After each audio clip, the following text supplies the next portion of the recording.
Mudarme a mi casa de ensueño se convirtió en la peor pesadilla. Ahora tengo un huésped que no paga alquiler y no sé cómo echarlo. Cuando mi prometida, Elisa, y yo encontramos la casa, pensamos que era una señal del universo. Habíamos estado buscando durante casi un año y todo lo que veíamos era o demasiado caro, o una ruina completa. Pero esta casa era diferente. Estaba en un pequeño vecindario, escondida en una calle arbolada. Era una casa de 2 pisos, con un jardín trasero que parecía sacado de un cuento de hadas. El precio era increíblemente bajo para el área, y el vendedor parecía ansioso por deshacerse de ella. Cuando le pregunté por qué, se encogió de hombros y dijo, es una casa vieja, tiene sus peculiaridades. Nada que no se pueda arreglar con un poco de amor. En ese momento, pensé que se refería a las tablas del suelo que crujían o a las tuberías que sonaban, pero con el tiempo me di cuenta de que se refería a algo mucho más oscuro. La mudanza fue un caos, como todas las mudanzas. Pero una vez que nos instalamos, la casa comenzó a mostrar su verdadero carácter. Al principio, eran cosas pequeñas. Las luces del pasillo parpadeaban, a veces la televisión se encendía sola. Lo atribuimos a la antigüedad de la casa. Luego, los ruidos. Por la noche, mientras estábamos en la cama, escuchábamos pasos en el piso de arriba, como si alguien estuviera caminando de un lado a otro. Elisa me preguntaba, ¿es el viento? Yo asentía, pero en mi interior, sabía que no lo era. El viento no sonaba como pasos. Una noche, cuando ya llevábamos casi un mes en la casa, estaba en la cocina buscando un vaso de agua. La casa estaba en silencio, la única luz era la del refrigerador. Escuché un sonido detrás de mí, como si alguien hubiera arrastrado una silla. Me di la vuelta, pero no había nadie. La silla de la mesa del comedor estaba justo donde la había dejado. Me reí de mí mismo, pensando que el cansancio me estaba haciendo una mala jugada. Pero la semana siguiente, Elisa y yo estábamos viendo una película y de repente el mando a distancia salió disparado de la mesita del centro. No se cayó. Salió disparado. Como si alguien lo hubiera empujado con fuerza. Se estrelló contra la pared y la pila se salió. Los dos nos quedamos mirando, con el corazón latiendo con fuerza. A partir de ese momento, las peculiaridades escalaron rápidamente. Dejaban de ser ruidos para ser sonidos más notorios. Una noche, un plato cayó de la estantería de la cocina.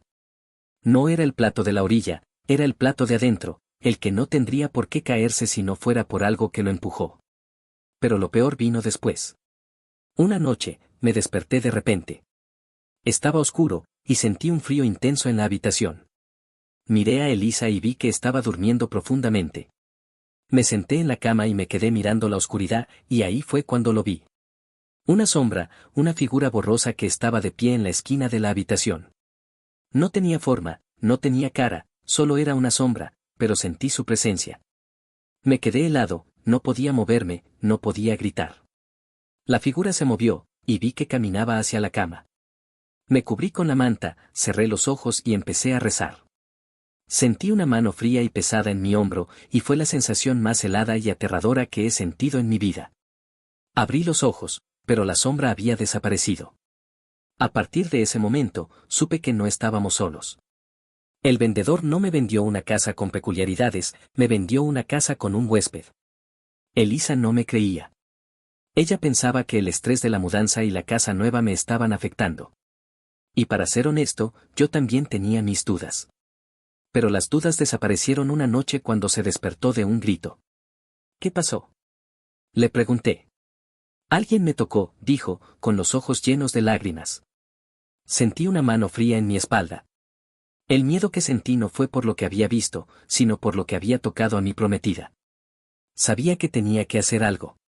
Los días siguientes, compré cámaras de seguridad con sensores de movimiento y grabadoras de audio.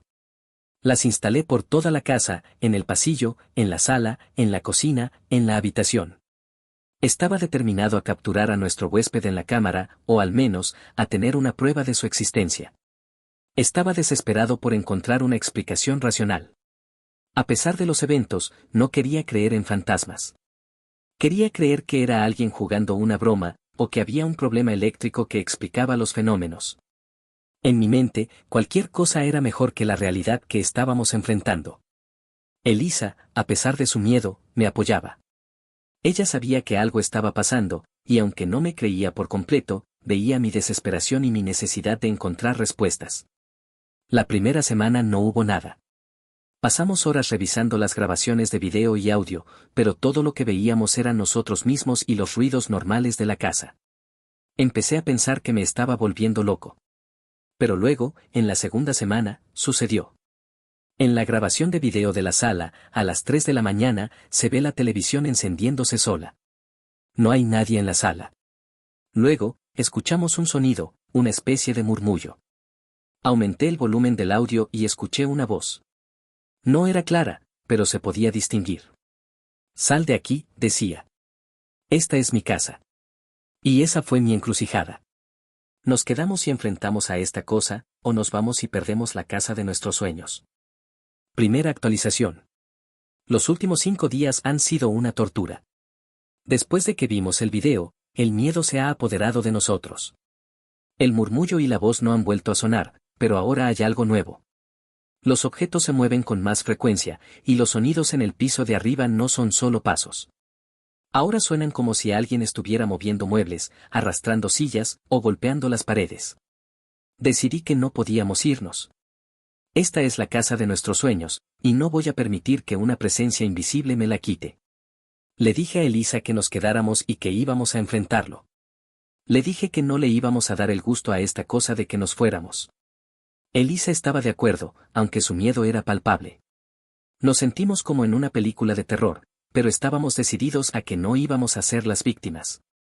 Mi primer paso fue tratar de comunicarme con la presencia. En las películas, siempre funciona. Compré una grabadora de audio y la dejé encendida en la sala de estar. Dije, sé que estás aquí. Por favor, comunícate con nosotros. No queremos hacerte daño, solo queremos saber quién eres y qué quieres. La dejé encendida durante toda la noche, pero a la mañana siguiente no había nada en la grabación. Estaba desanimado, pero no me rendí. El día siguiente, me senté en la sala de estar y me quedé mirando el televisor. Dije en voz alta, si estás aquí, enciende la televisión. Pero no pasó nada.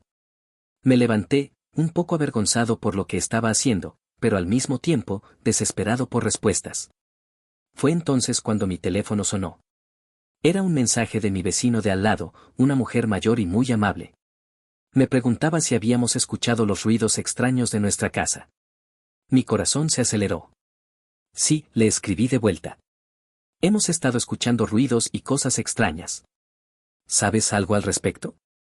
Ella me llamó de inmediato. Me dijo que la casa tenía una historia, que el vendedor no era completamente honesto con nosotros.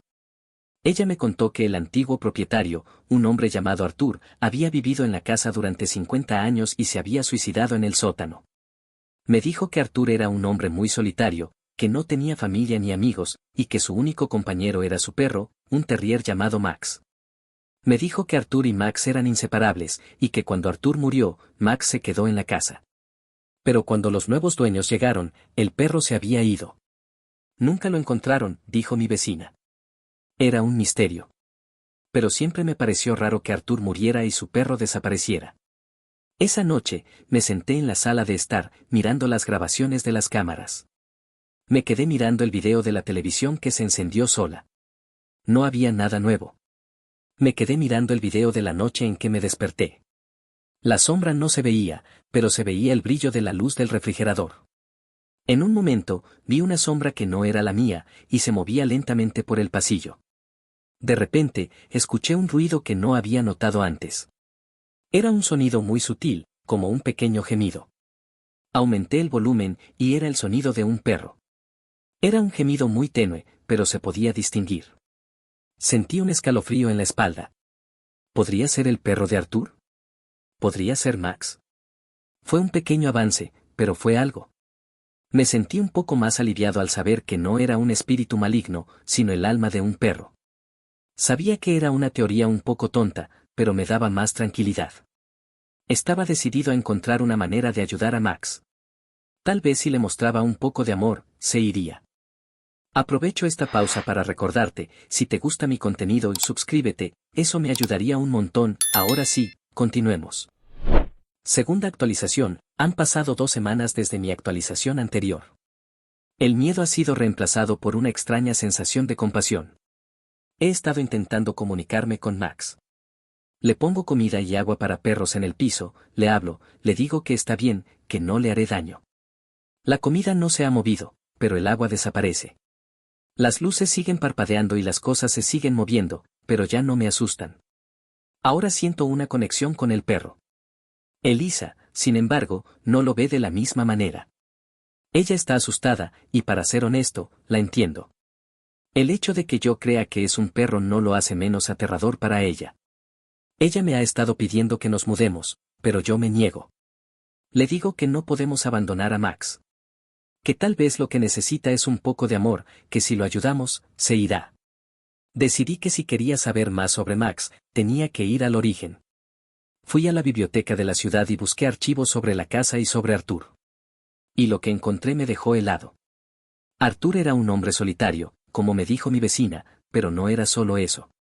Su familia lo había abandonado, su esposa e hijos lo habían dejado por su comportamiento extraño y errático. Se volvió un ermitaño, y su única compañía era Max. Pero el perro no era solo un perro.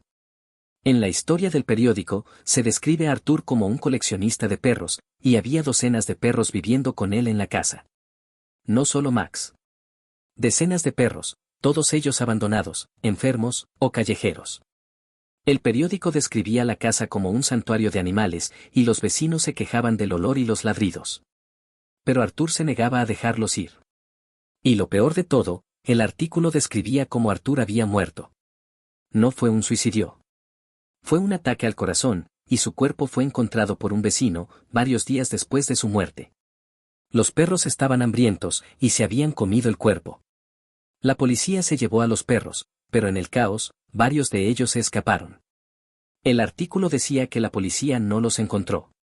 Mi vecino no me había contado toda la historia. La presencia no era solo un perro. Eran docenas de perros. Y de repente, todo tuvo sentido. Los pasos en el piso de arriba no era solo uno. Eran varios, caminando de un lado a otro.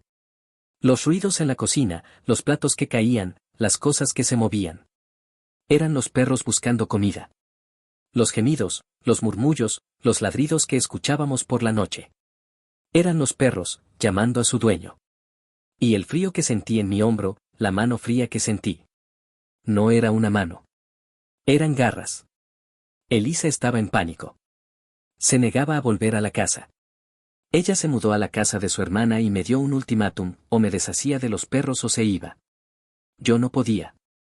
No era un miedo, era una compasión que no podía controlar. Me sentía responsable por ellos, por la vida que habían tenido, por la muerte de su dueño.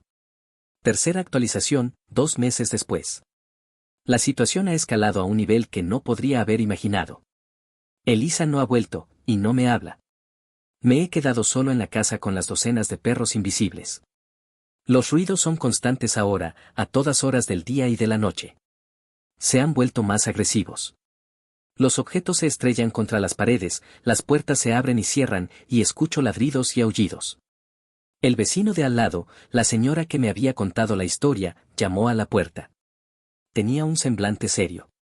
Me dijo que la casa había sido un punto de encuentro para una especie de culto animalista. No solo Arthur coleccionaba perros, sino que otros miembros del grupo también lo hacían. Creían que las almas de los animales tenían un poder especial y que podían canalizarlo para vivir para siempre. Los perros, una vez muertos, sus almas se quedarían en la casa y protegerían a su dueño. Si un extraño venía, las almas se encargarían de él.